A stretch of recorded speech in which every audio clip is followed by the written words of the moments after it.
projects to fund the top three projects that you got? You know, we repealed essentially the Brownback tax experiment, and so that has given us 16 months of revenues coming in over estimates. So the money for education, you know, the court has said we did okay, except we need to account for inflation. So we'll go back in January, the legislature will appropriate those funds. Those are in the bank because the revenues have been coming in over.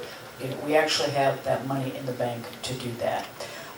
We have a transportation task force right now.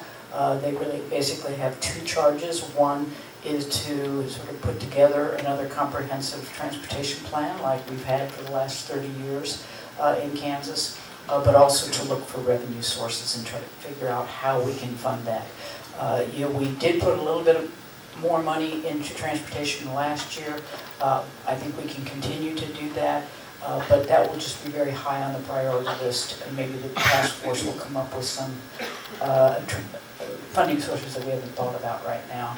And then Medicaid expansion, you know, we might actually see what Louisiana saw. You know, when they expanded Medicaid 2 years ago, they actually saw $317 million in cost savings. They also created 19,000 new jobs. Those new jobs produce new revenue for the state. So, you know, I don't think we have a price tag yet. You know, the ones who oppose Medicaid expansion will tell you it's going to break the bank.